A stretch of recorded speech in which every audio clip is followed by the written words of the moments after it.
Son las 5:29, una hora menos en Canarias. Estamos en Hello y hoy Luis Rendueles y Manu Marlasca, como cada lunes, nos traen un territorio negro. El de hoy, vintage. O sea, nos llevan de viaje en el tiempo. Nos vamos 20 años atrás.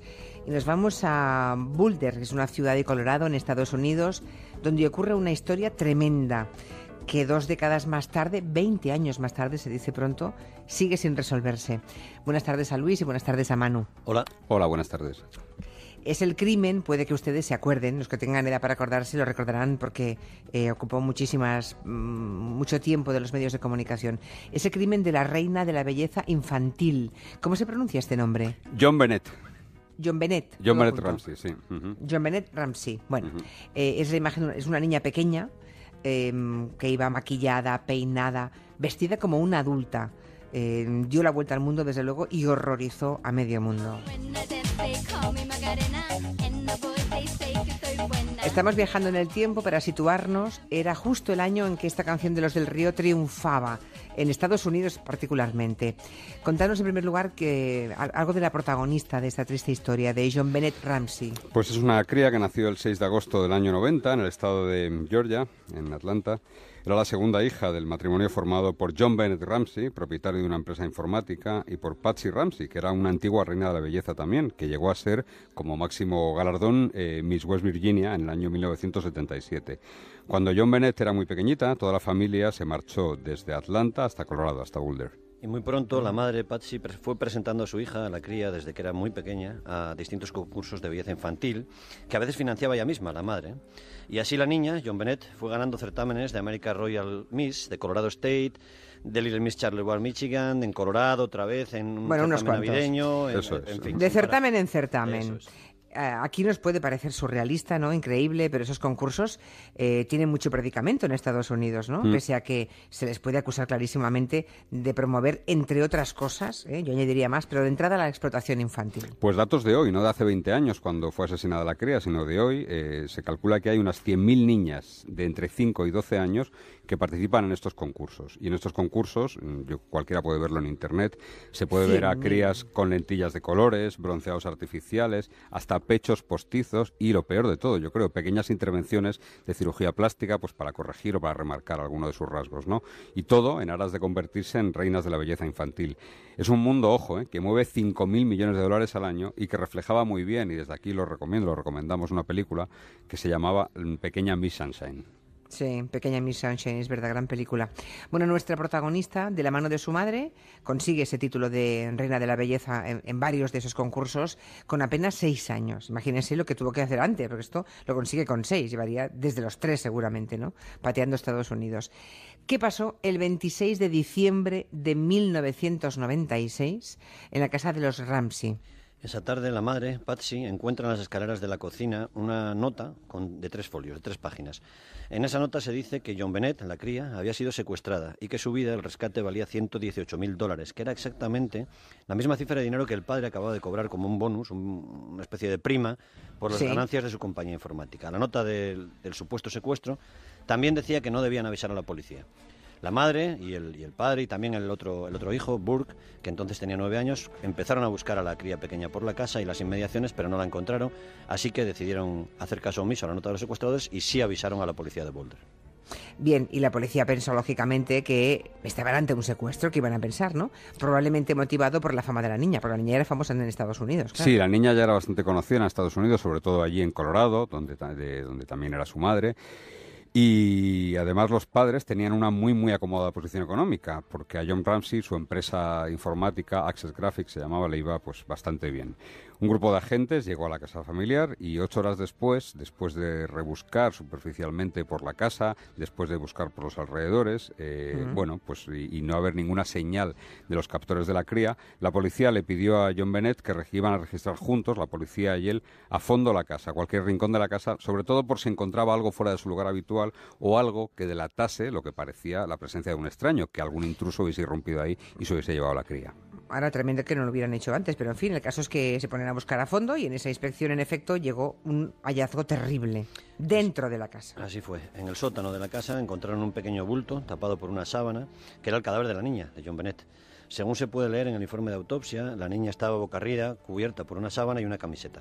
Llevaba una camisa sin cuello, blanca, de manga larga, tenía los brazos extendidos sobre la cabeza, estaba girada un poquito hacia la derecha y tenía también la boca tapada con cinta adhesiva y cuerda alrededor del cuello y también alrededor de la muñeca derecha.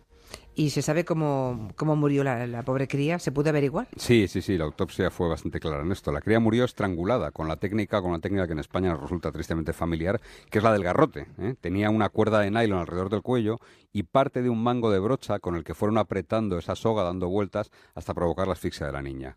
Además, tenía un fuerte golpe junto a la mejilla derecha que por sí mismo no le habría causado la muerte. Lo más inquietante, además, es que John Bennett también fue víctima de abusos sexuales antes de morir. Tenía la ropa interior manchada de sangre y de orina. En fin, terrible. Y comenzó entonces una investigación que dura hasta el día de hoy, 20 años después, porque el caso sigue sin resolverse. Eso es. Lo primero que hizo la policía fue comprobar si un intruso, como decía antes Manu, podía haber entrado realmente a la vivienda de la familia y haber sido el autor del crimen.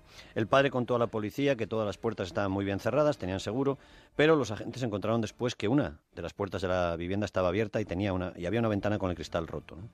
Lo cierto es que en el momento de la desaparición y asesinato de la niña solo había 3 personas dentro de la casa: el padre, la madre y su hermano. Padre, madre y hermano, o sea, Eso la es. familia estrictamente. Uh-huh. Y supongo que pronto las investigaciones se apuntaron precisamente hacia ese círculo cercano, ¿no? O sea, hacia la propia familia de la niña.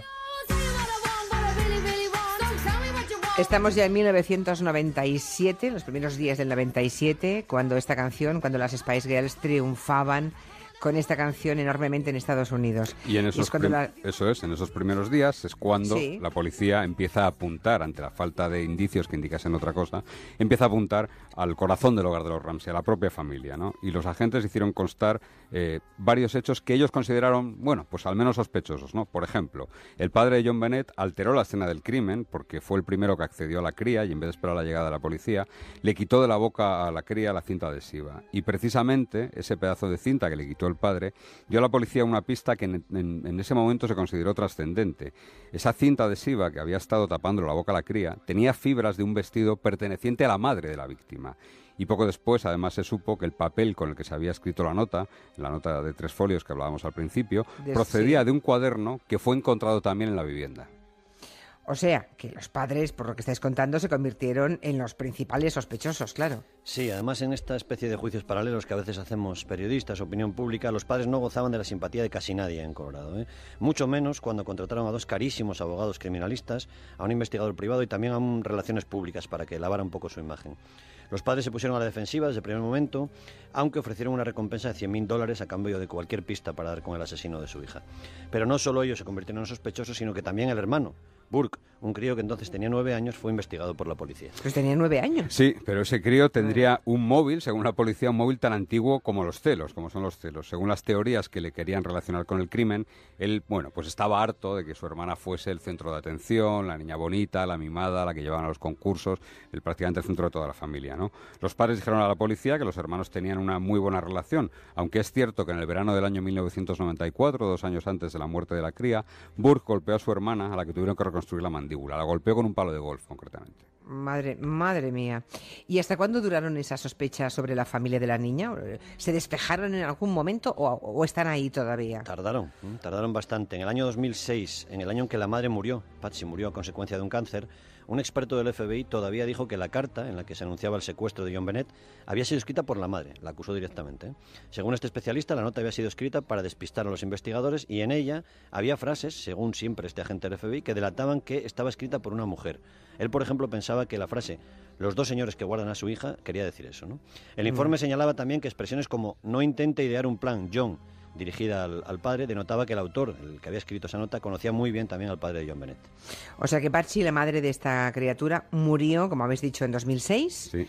cuando aún era sospechosa del crimen de su hija, entonces. Sí, y la revista Vanity Fair, por ejemplo, una revista con muchísimo predicamento en Estados Unidos, publicó que John Bennett había muerto en el transcurso de un extraño juego sexual que se les fue de las manos a sus padres. Solo en el año 2008, es decir, 2 años después de la muerte de Patsy, de la madre, la Fiscalía pidió oficialmente perdón a la familia de la víctima, que quedó absolutamente exonerada de cualquier responsabilidad en el crimen, después de que una prueba clave diese resultado negativo. Se encontró un pelo procedente procedente del pubis de un desconocido en la escena del asesinato. Y claro, allí alguien la tesis oficial, nadie lo pudo poner, nada más que ese extraño que entró ahí. Así que la tesis oficial a partir de ese momento es que un intruso sin identificar fue quien acabó con la vida de la pequeña reina de la belleza. Yo no quiero decir nada, pero yo creo que nuestra policía es mucho más eficaz. ¿Cómo pueden tardar 12 años en encontrar el pelo de pubis de alguien? Por Desde favor, luego. 12 años. Es que no entiendo nada. Pero, en fin, pese a esta petición expresa de perdón a la familia, imagínense la tortura para esta familia, que he publicado en Le Vanity Fair, que es que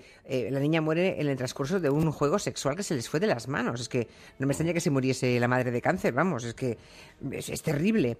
Sin embargo, las sospechas, a pesar de todo, no dejaron de apuntar del todo a la familia, ¿no? Lo que hablábamos ni antes. aún con la hermana, ni aún con la madre muerta. No, ni con la petición de disculpas, ¿no? Lo que hablábamos antes de los juicios De la fiscalía, paralelos sí, a sí, veces, sí. ¿no? Burke, el hermano de John Bennett, que ahora tiene ya 29 años, anunció el año pasado todavía que iba a denunciar por $750 millones a la cadena de televisión CBS, una de las más importantes de Estados Unidos. La emisora emitió en septiembre una docuserie que llamó The Case of John Bennett Ramsey, el caso de John Bennett Ramsey, y con 2 episodios de 2 horas de duración se apuntaba directamente que el hermano había asesinado a la cría. Madre mía. Sin ninguna base tampoco, porque el documental, yo he tenido ocasión de verlo y tampoco tiene ninguna base para hacer esa acusación. Y una vez, sí, pues no entiendo cómo se puede emitir semejante cosa. Bueno. Estamos en la Ya. posverdad. Sí, ya, que lleva tiempo por lo visto instalada, ¿no? No es una cosa del 2016 como dijo Oxford. Bueno, una vez descartada la familia, entonces, ¿a quién puso la policía americana en su punto de mira? Hubo un candidato muy firme que se llamaba John Mark Carr, un profesor en paro que tenía 41 años y fue arrestado en Bangkok, en Tailandia, por orden de la policía norteamericana. Y este tipo se cruzó varias cartas con un periodista al que llegó a confesar que llevaba años obsesionado con la niña y que él la mató, aunque de manera accidental, ¿no? Que la recogió del colegio, y eso que el día que murió John Bennett no había colegio, pero bueno, se lo contó al periodista, estaban en plenas vacaciones de Navidad. El periodista se puso en contacto con la policía y dijo que Carr incluso iba a escribir un libro del crimen protagonizado por él mismo. Tras la extradición a Estados Unidos, una prueba de ADN confirmó que Carr nada tenía que ver con la muerte de la niña. No era el del pelo de pubis. No, vamos. aunque se quedó encarcelado porque sí que tenía un montón distribuía y estaba en posesión de un montón de pornografía infantil.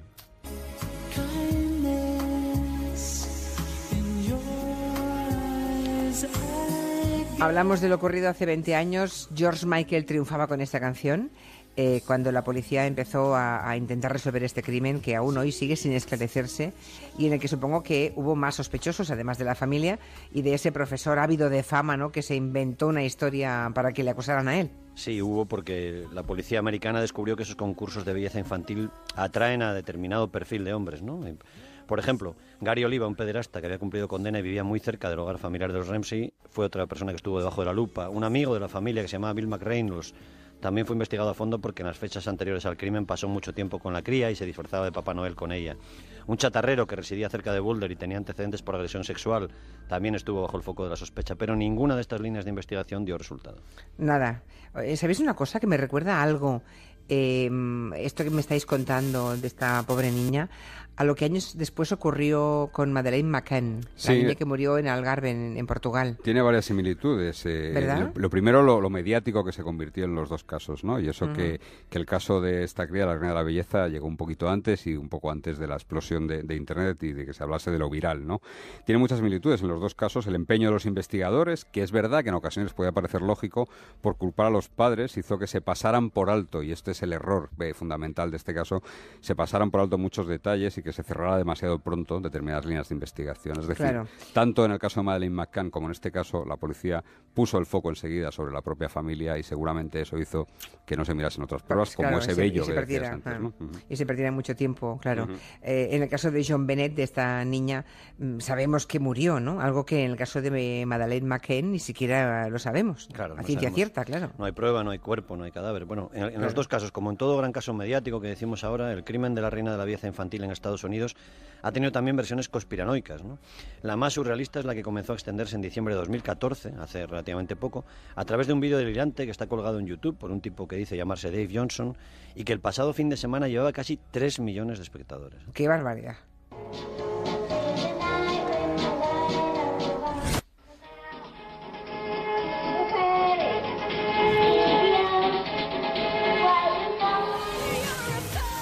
¿Y qué dice? Bueno, pues la primera que cantaba era John Bennett, y esto que está sonando ahora, que nos ha puesto Joan, es Fireworks, una de las canciones más conocidas de Katy Perry, porque es que la teoría es que John Bennett no solo no murió, sino que en la actualidad es Katy Perry realmente, esa niña. Qué burrada. Sí. El tal Johnson sostiene su teoría en la aplastante prueba de superponer fotografías de la cantante con las de la reina de la belleza infantil y destacar el parecido que tienen sus cejas. Además, insisto en lo de la posverdad, 3 millones de visitas, ese vídeo. 3 millones de personas que, bueno... Sí. Sostiene que los padres de John Bennett se hicieron la cirugía estética y que son los que ahora hacen de padres de Katy Perry. Es un delirio que incluso obligó a la cantante, a Katy Perry, a recordar que cuando John Bennett desapareció, ella estaba viva ya, tenía 12 años. Y le obligó a la cantante a publicar fotos de ella, de su niñez. Bien sabemos aquí que las conspiranoias a veces tienen terreno abonado. Y que nunca se rinden los conspiranoicos, como bien sabemos aquí. Los conspiranoicos es verdad que no suelen nunca rendirse. desfallecen, es verdad. ¿Qué historia? Bueno, veremos si algún día podemos contar a los oyentes que se resolvió, pero no parece que se puedan tener muchas esperanzas. No, desde luego. Gracias, Manu. Gracias, Luis. Hasta luego. Hasta